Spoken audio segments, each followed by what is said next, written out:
Hi guys, welcome to the vlog. For today ay mag-unbox tayo and quick check regarding TNW N8 N9 wireless microphone.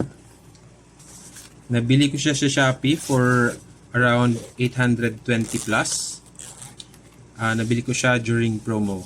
Okay, out from the box ay may transmitter and receiver tayo. By the way guys, may option po na dalawang microphone and isang receiver.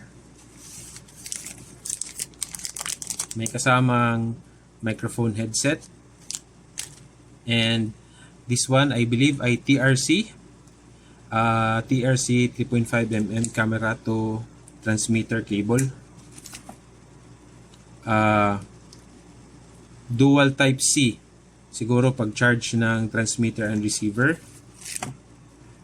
And this one is TRRC 3.5 for smartphones na may audio jack. And this one is the dead cat. As you can see, if ever gusto nyo nang hindi naka-activate yung noise cancellation and at the same time rinig pa yung ambience ng background, dead cat will do the magic. And this one is type C to type C. Ayan. Pwede din po ito sa smartphone.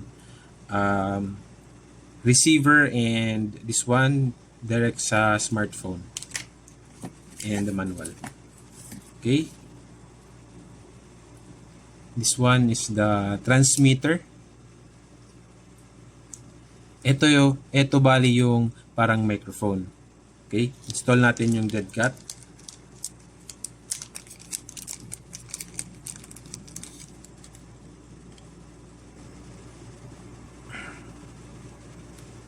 Yun.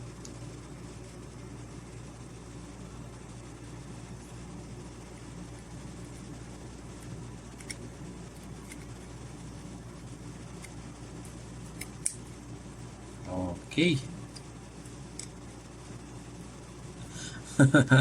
Ang cute.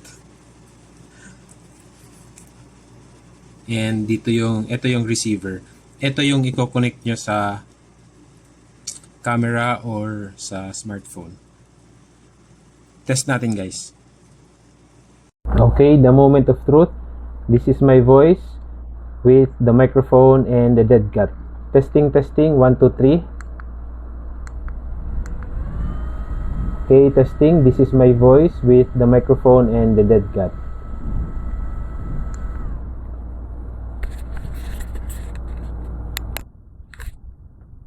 This is my voice with the microphone and the dead cat and naka-on yung noise reduction. Test natin sa fan. Okay, testing. This is my voice with the microphone, dead cat and on yung noise reduction. Okay guys, testing naman natin na malapit sa bibig yung microphone or transmitter natin. Okay, so testing. This is my voice. Sound check 1, 2, 3. This is my voice. Sound check 1, 2, 3.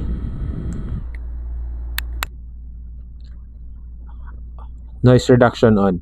Okay, so this is my voice. Sound check 1, 2, 3. This is my voice. Sound check 1, 2, 3 na malapit sa bibig yung transmitter. Fan on. Okay, so this is my voice using the microphone and noise reduction on na malapit sa bibig. Sound check 1, 2, 3. Testing 1, 2, 3.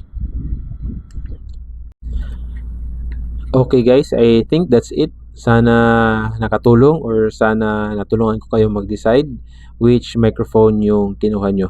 By the way, share ko lang. Ito kasi yung kinuha kong budget na microphone kasi hindi siya masakit sa bulsa and at the same time pwede ko siya magamit sa action cameras. Pwede magamit sa DSLR and sa GoPro na may media mod. And pwede sa smartphone at the same time. So for me, sulit na siya. 3-in-1 kumbaga. Okay, yun lang guys. Thank you. Ride safe. Bye-bye. Sana nga effective to para wala nang mga manok na naririnig sa background. Yun lang. Thank you. Bye-bye.